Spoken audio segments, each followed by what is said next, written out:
Alhamdulillah, wassalatu wassalamu ala rasulillah Sayyidina wa maulana Muhammad ibni Abdillah wa ala alihi wa sahbihi wa man tabi'ahu wa mawala.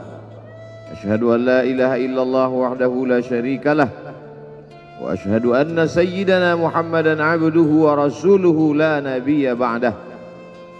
Allahumma salli ala sayyidina Muhammadin nabiyil ummi wa ala alihi wa sahbihi wa barik wa sallim. Qala Allah Ta'ala fil Qur'anil azim wa huwa asdaqul qailin.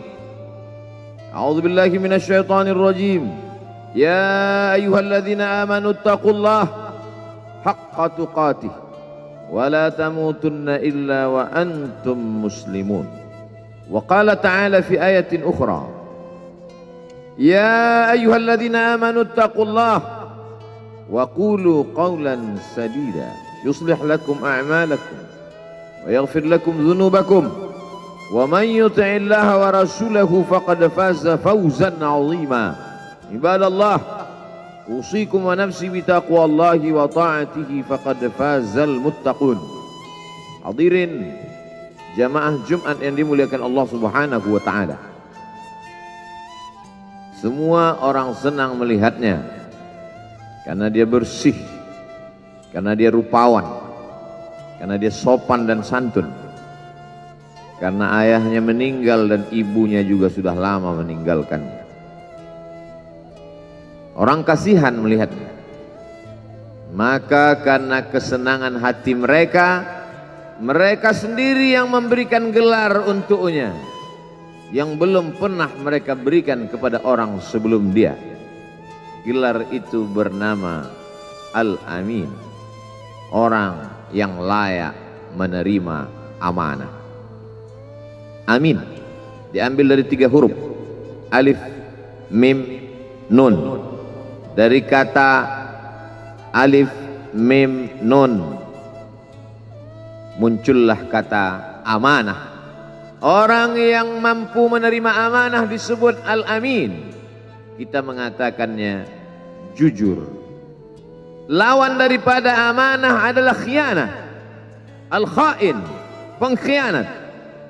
Dia tidak berkhianat. Dia adalah seorang yang mampu mengemban amanah dan terpercaya. Maka semua orang percaya kepada dia. Dari alif, mim, nun, juga akar yang sama dengan iman, akar kata yang sama dengan iman, maka iman berarti percaya. Dia adalah orang yang dipercaya karena memang dia mampu mengemban amanah. Kapan kebencian itu datang? Kebencian itu datang ketika dia naik ke atas bukit Safa dan dia berkata kepada semua penduduk Makkah, seandainya aku katakan di balik bukit Jabal Abi Qubais yang besar, gagah, perkasa, tinggi, menjulang ini ada pasukan musuh yang akan menyerang kita, apakah kalian percaya? Semua mereka berkata, shadaqnaka, kami percaya karena memang kami menggelar engkau orang yang dapat dipercaya. Seandainya aku katakan bahwa ada pasukan musuh yang akan meluluh lantakkan, menghantam, membunuh kita, apakah kalian percaya? Mereka menjawab, shadaqnaka, kami percaya. Seandainya aku katakan bahwa aku menerima wahyu dari Allah dan aku diperintahkan Allah untuk mengabarkan kepada kalian yang baik-baik akan masuk surga, yang jahat-jahat akan masuk neraka, percayakah kalian? Disitulah perlawanan datang, bukan dari orang lain, bukan dari musuh, bukan dari lawan. Perlawanan itu datang dari saudara kandung, dari ayah kandung yang masih ada hubungan darah. Tabban laka ya Muhammad alihadza jama'tana, celakalah engkau Muhammad, apakah hanya untuk ini saja kau kumpulkan kami hari ini? Allah membelanya, langsung Allah membelanya. Dia tidak membela dirinya, tapi Allah mengatakan tabbat yada abi lahabi wa tabba ma aghna anhu maluhu, hartanya tak ada berguna, wa ma kasab, hasil usahanya tak mendatangkan manfaat. wa imra'atuhu hammalatal hatab, istrinya menjadi pembawa kayu bakar, simbol dari adu domba, kata-kata yang membuat menyakitkan hati yang dibawa oleh Ummu Jamil istri Abu Lahab untuk menyiksa, menjelekkan, membuli, menebarkan berita untuk membunuh karakter Sayyidina wa Maulana Muhammad sallallahu alaihi wasallam. Ini bukti kalau hari ini ada anak muda yang rupawan, yang dermawan, yang disenangi lingkungannya, tidak ada orang yang tersinggung, biasa, karena Nabi Muhammad SAW juga pernah mengalami hal itu. Tapi begitu kau katakan, aku tadi malam bermimpi bahwa aku mesti hijrah, meninggalkan komunitas peminum khamar, meninggalkan geng kita yang selama ini bicara tentang yang haram, maka disitulah mereka akan berkata, apakah hanya untuk ini saja kita berteman selama ini? Mana persahabatan kita? Apa yang dialami pemuda-pemuda hijrah hari ini dialami oleh Rasulullah sallallahu alaihi wasallam 14 abad yang silam. Ketika kau berhasil bisnis, orang senang. Ketika kau berhasil membina rumah tangga, tidak ada orang yang tersakiti.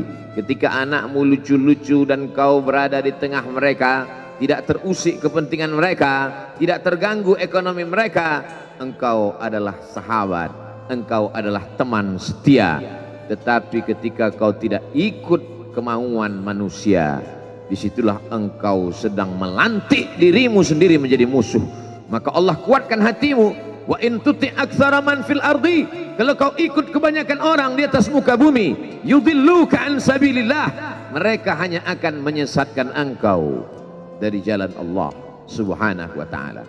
Tapi api itu tidak pernah padam. Kalau dia padam, maka berakhirlah dakwah Islam. Dia terus bergelora, dia terus menyala, dia terus membakar kemunafikan, membakar kemusyrikan, sampai akhirnya embargo pun tiba. Jangan ada yang mau bergabung dengan kelompok Muhammad sallallahu alaihi wasallam. Jangan ada yang mau berkirim makanan, jangan ada yang mau berdagang, jangan ada yang mau menjalin transaksi. Mereka ingin membunuh secara perlahan-lahan. Jangan beli produknya, jangan duduk bersamanya, jangan berteman dengan dia. Kenapa kamu mau berfoto dengan dia? Kenapa kamu mau bergambar dengan dia? Kenapa kamu masih mau mendengar ceramah dia? Adakah orang yang mengalami hal itu hari ini?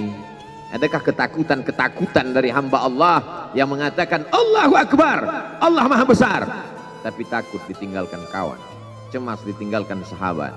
Maka itu pernah terjadi pada kelompok Sayyidina wa Maulana Muhammad sallallahu alaihi wasallam.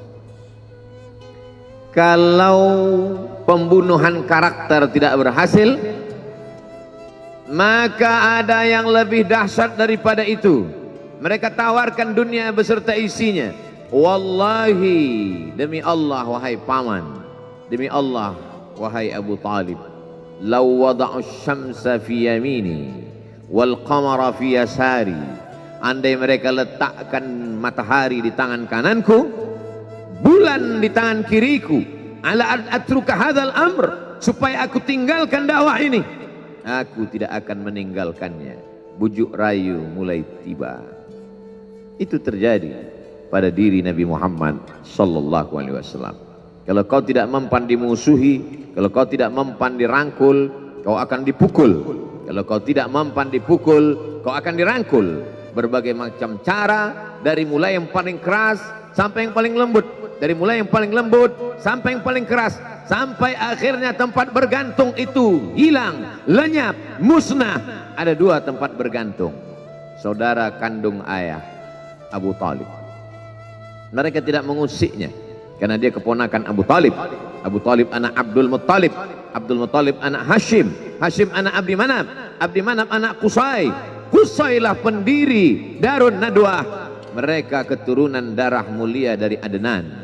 Adnan menerima tetesan darah dari Ismail. Ismail anak kandung Ibrahim alaihissalam. Jangan ganggu dia, karena dia keponakan Abu Talib. Masih ada backing. tapi Allah ingin agar hati itu tidak bergantung kepada manusia. Dia buat Abu Talib meninggal dunia, masih ada lagi tempat bergantung. Dia yang dulu ketika kedinginan datang, dia yang menyelimuti. Yang dulu ketika ketakutan datang, dia yang menenangkan. Dia datang menemui Waraqah ibnu Naufal.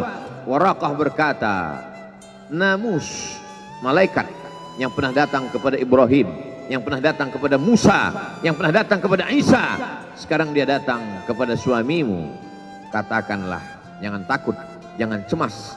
Kalau nanti sampai masanya dia akan diusir dari kampung halamannya, aku orang pertama yang akan membelanya. Karena begitu yang kutemukan dalam kitab-kitab suci yang kubaca, kata Waraqah bin Naufal. Hari itu juga tempat bergantung itu patah. Khadijah menghadap Allah subhanahu wa ta'ala. Tak lagi ada makhluk tempat bergantung, tak ada lagi ranting tempat berhinggap, tak ada lagi batang kayu tempat berpegang.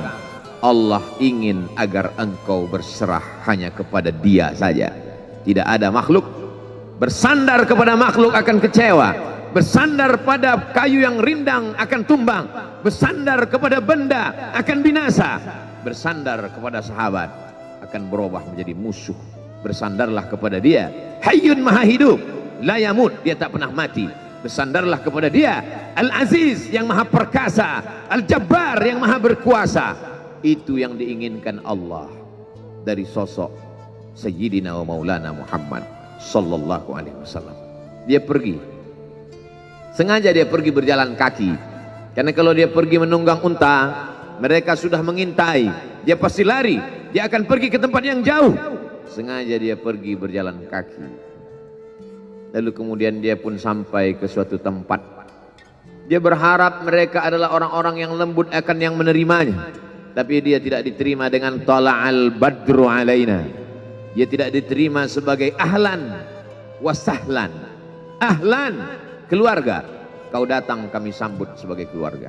Sahlan, mudah, kau datang urusanmu mudah. Ahlan wasahlan.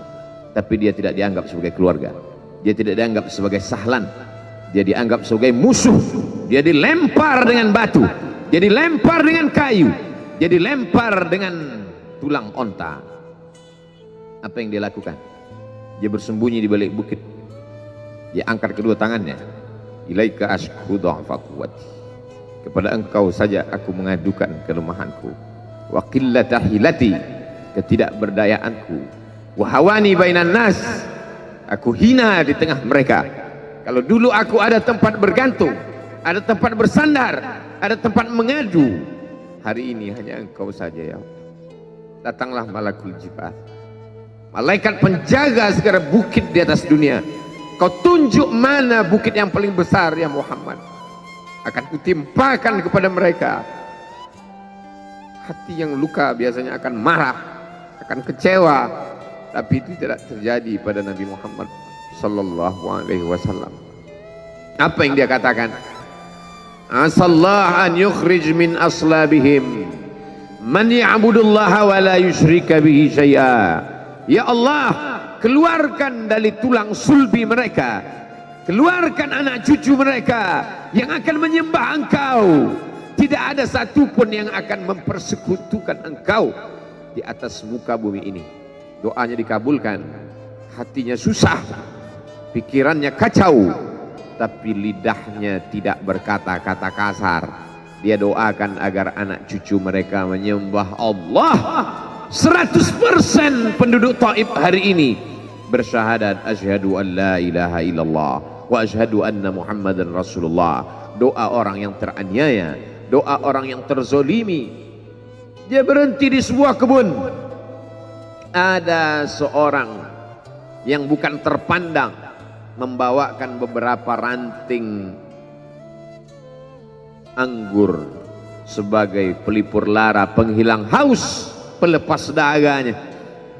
Ketika anggur itu akan masuk ke mulutnya, dia berkata Bismillahirrahmanirrahim, atas nama Allah.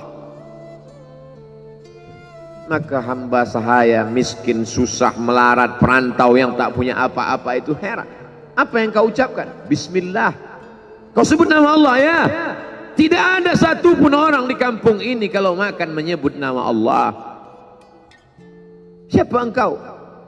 Aku Nabi yang diutus Allah Subhanahu wa ta'ala. Berarti engkau sama dengan orang yang dulu pernah berada di kampungku. Engkau dari mana? Aku dari Ninawi. Ninawi ya. Di sana ada saudaraku, kata Nabi Muhammad SAW. Di sana ada saudaraku, namanya Yunus bin Matta. Yunus bin Matta adalah saudaraku. Sama-sama hamba yang diutus Allah Subhanahu wa ta'ala. Dia juga diingkari oleh kaumnya. Dia masuk ke dalam lautan, ditelan seekor ikan dalam 3 kegelapan. Gelapnya tengah malam, gelapnya lautan, gelapnya perut ikan. Dia berserah kepada Allah.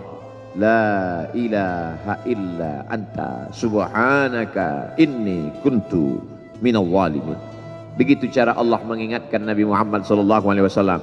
Apa yang kau rasakan hari ini belum ada apa-apanya dengan apa yang pernah dirasakan oleh Yunus bin Matta. Mendengar itu langsung saja Addas bersimpuh sujud mencium lutut Nabi Muhammad SAW. Dia tidak mulia, dia hamba sahaya, dia miskin, dia perantau, tapi dia sempat mencium tangan Nabi Muhammad SAW. Dia sempat menghilangkan dahaga dari leher Nabi Muhammad SAW. Pertemuan yang berkesan. Biarlah pertemuan itu sekali, tapi sampai ke lubuk hati. Untuk apa pertemuan yang berulang kali, tapi hanya sampai di tepi bibir, hanya basa-basi. Nabi SAW kembali, dia pulang. Di tengah perjalanan dia mendengar, qul, katakan, uhiya ilayya annahu istama'a nafarum minal jin. Ada sekelompok jin. Jin itu berkata, inna sami'na qur'anan ajaba. Kami mendengarkan bacaan Al-Quran ajaba, menakjubkan, ajib. Biarlah manusia menolakmu, biarlah manusia yang aku dan sombong itu tidak menerimamu, tapi ada satu makhluk yang mau menerimamu. Inna, kami dari kalangan jin, sami'na, mendengar, Qur'anan ajaba, bacaan Al-Quran yang mengagumkan, yahdi ila rusdi, yang membuat kami lurus berpikir benar.